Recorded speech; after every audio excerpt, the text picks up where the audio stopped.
Bonjour à tous et bienvenue pour un nouvel épisode de Caro Tuto. Alors dans cette vidéo, j'ai décidé de vous montrer et de vous expliquer comment réaliser la rénovation d'un sol. Alors je vais vous expliquer comment réaliser un ragrillage fibré, puis comment poser du carrelage. Ce sont des carreaux 20-20 imitation carreau ciment. Vous allez bénéficier de tout l'aspect visuel et tendance du carreau ciment et en vous évitant tous les inconvénients, puisque vous le savez certainement, le carreau ciment nécessite plus d'entretien. Et bien écoutez, j'ai envie de vous dire, c'est parti.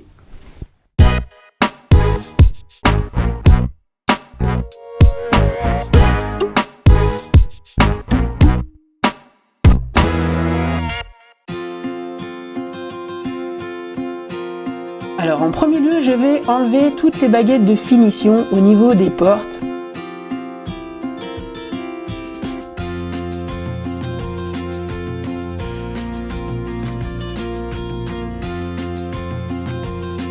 Puis je vais poser un scotch de chantier tout simplement pour éviter que le ragrillage passe sous le parquet existant de la pièce d'à côté. Mon support doit être sain, sec, propre et dépoussiéré. Je vais donc passer un coup d'aspirateur général sur l'ensemble de la pièce.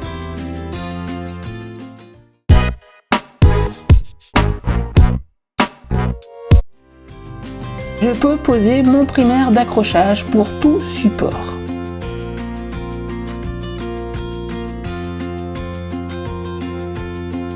Je vais le poser d'une manière uniforme, sans surépaisseur, avec un rouleau de peintre. Lorsque ceci sera fini, je vais le mettre dans un seau d'eau pour éviter qu'il ne sèche.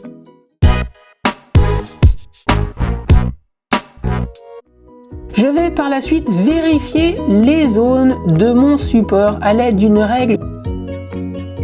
Lisez bien ce qu'il y a de noté sur vos sacs, ils vont vous indiquer la quantité d'eau à utiliser, mais aussi sur quel support vous allez pouvoir poser votre ragrillage et aussi sur la consommation.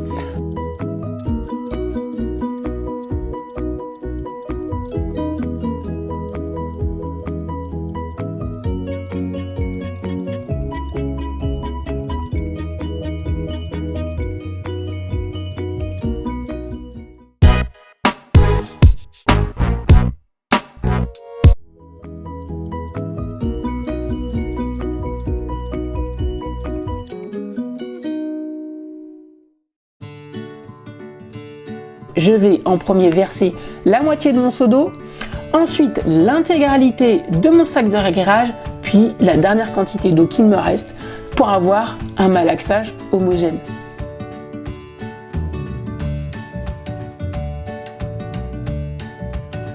Comme d'habitude, ma méthode est toujours la même. J'utilise un peigne de carreleur de 60 cm.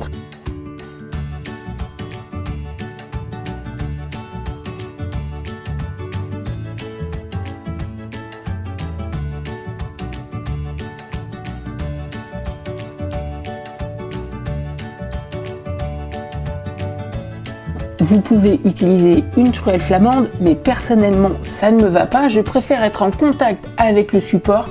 Effectivement, avec les dents, je vais sentir le support et donc les zones sur lesquelles je vais devoir charger.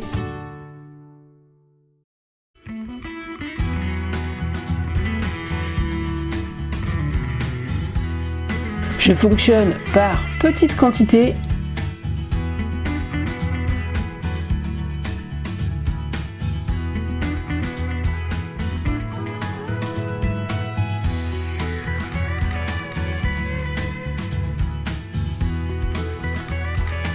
Il se peut qu'il y ait quelques grumeaux suite au malaxage, mais pas de panique, il suffit de l'écraser et le ragrillage va redevenir uniforme.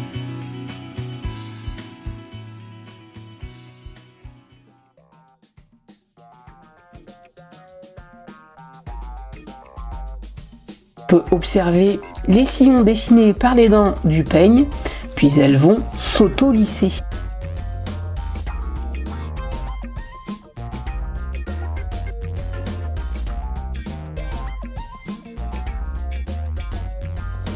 S'il vous reste du ragrillage dans votre gamate, surtout ne le rajoutez pas, restez sur ce que vous avez fait.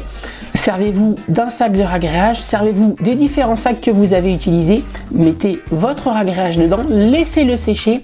Le lendemain, vous pourrez enlever votre sac de ragréage, vous le mettrez dans les encombrants et ainsi vous aurez toute la matière de votre agréage qui ira au niveau des gravats.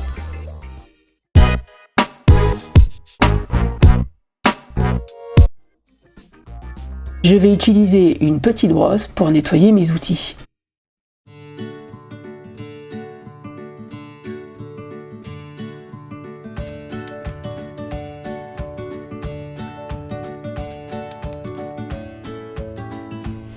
Mon ragréage est sec, je peux désormais commencer la pose du carrelage et tout ceci commence par le départ de pose. Je vous explique cela, c'est parti.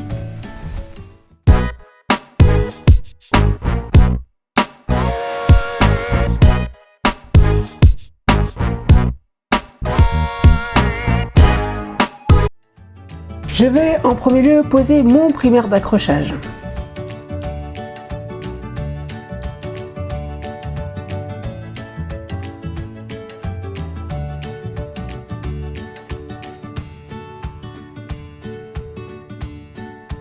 Je vais vérifier à l'aide de mon mètre si mes murs sont parallèles pour savoir si je peux partir par le fond de ma pièce sans avoir de différence d'alignement et de faux éclairage avec le mur de l'entrée.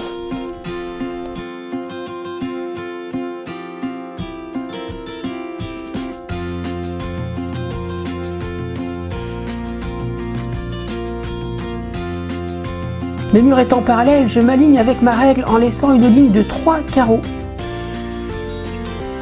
Et je vais reculer ainsi par ligne de 3 carreaux en me servant de ma règle comme butée.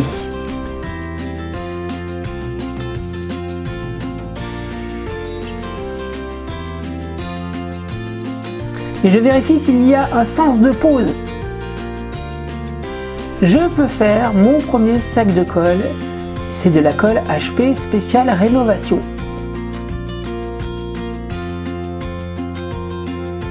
Je peigne avec un peigne de 60 cm et des dents de 1 cm. L'avantage du peigne de 60 cm, c'est qu'il me permet d'être très régulier dans mes sillons et ainsi me faciliter ma pose.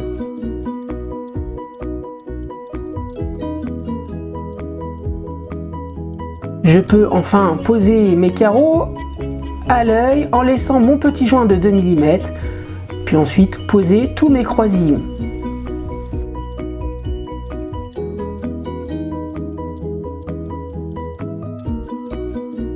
Il faut toujours avoir une éponge pour bien nettoyer vos carreaux, c'est primordial.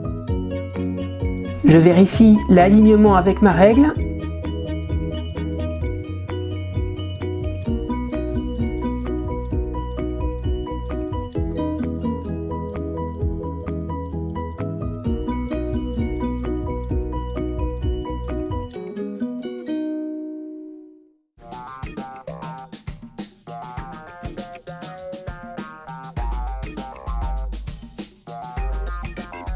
J'utilise ma carrelette pour les quelques coupes, toujours le même sens, il faut rayer de bas en haut.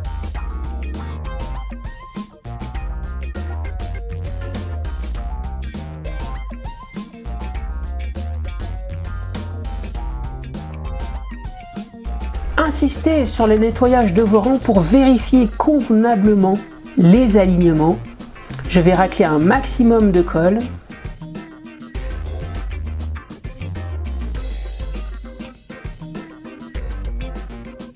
Puis je passe un coup d'éponge pour enlever toute la colle sur la tranche du carrelage et ainsi pouvoir poser ma règle.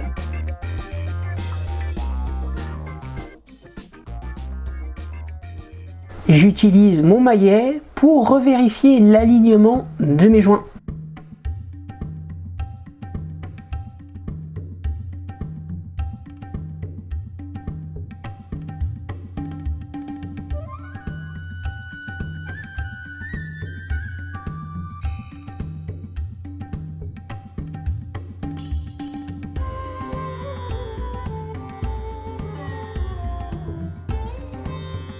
J'utilise le bord de mon peigne pour enlever la colle et ne pas en avoir dans les joints.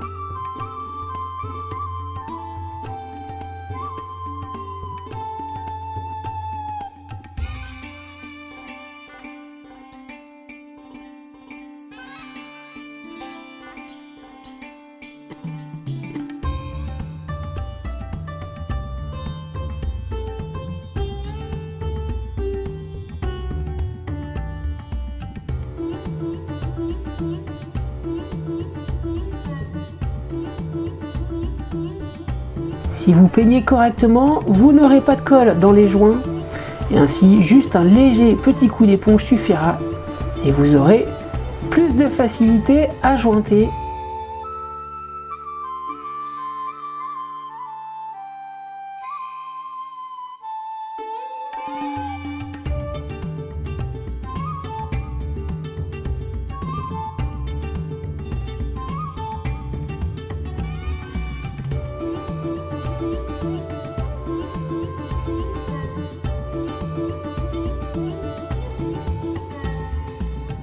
Je finis ma pièce en reculant jusqu'à la porte de sortie qui correspond au garage.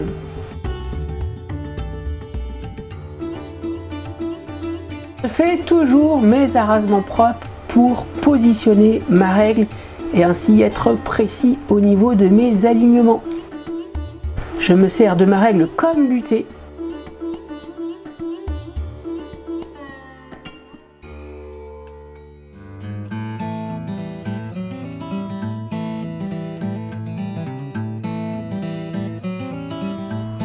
Je vous rappelle que nous sommes partis du fond de la pièce mais que nous avons vérifié si nos deux murs étaient parallèles. Je vérifie quand même une dernière fois si je n'ai pas de défaut d'alignement.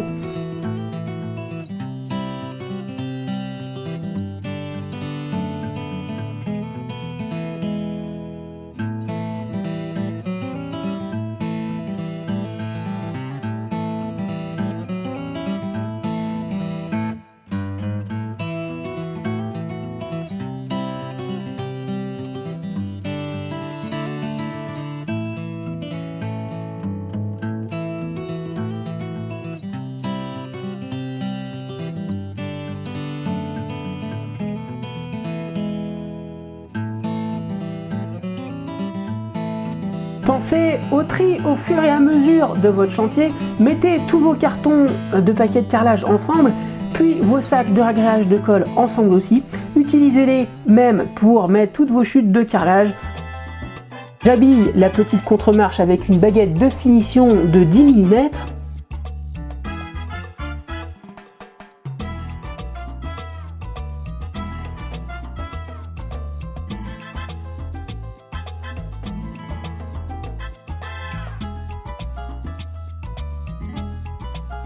Je pose ma dernière coupe.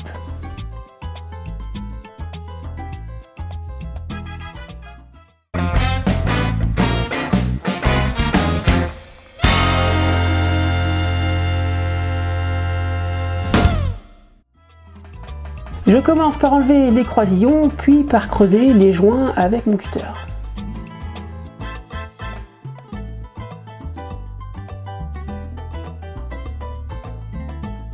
Je passe par la suite un coup d'aspirateur pour un support prêt à être jointé.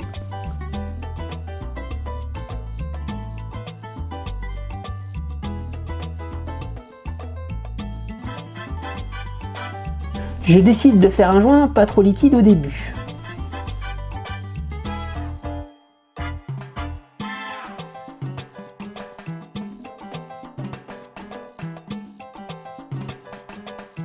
Après application sur une zone, je décide de le faire plus liquide pour un remplissage plus facile.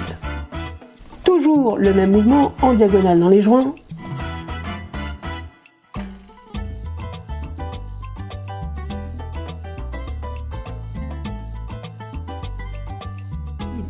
Fonctionner par zone. Je suis ici sur un sol qui fait à peu près 20 mètres carrés. Je décide de diviser la zone en deux et je vais jointer en premier 10 mètres carrés. Après un léger séchage du joint, je vais lisser les joints en faisant des mouvements circulaires avec ma grande éponge.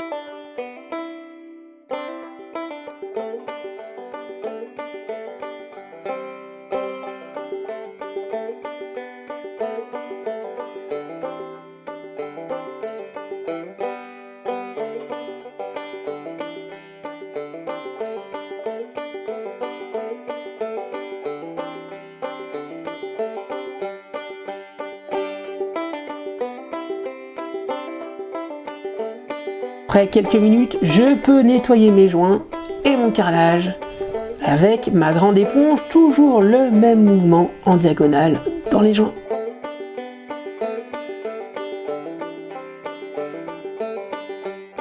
Prenez du recul et vérifiez l'absence de trous.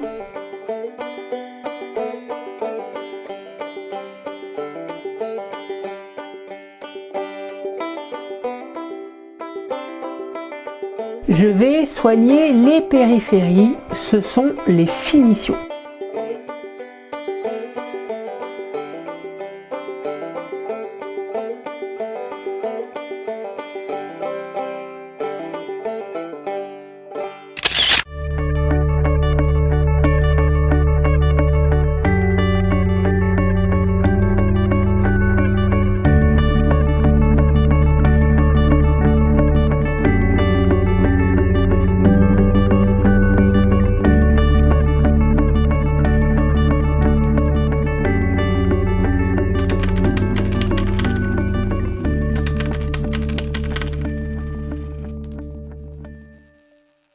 Écoutez, j'espère que cette vidéo vous aura plu, j'espère que vous avez pu apprendre des astuces, des méthodes, des techniques du métier de carreleur. Je vous dis à très vite pour de nouvelles vidéos. Salut!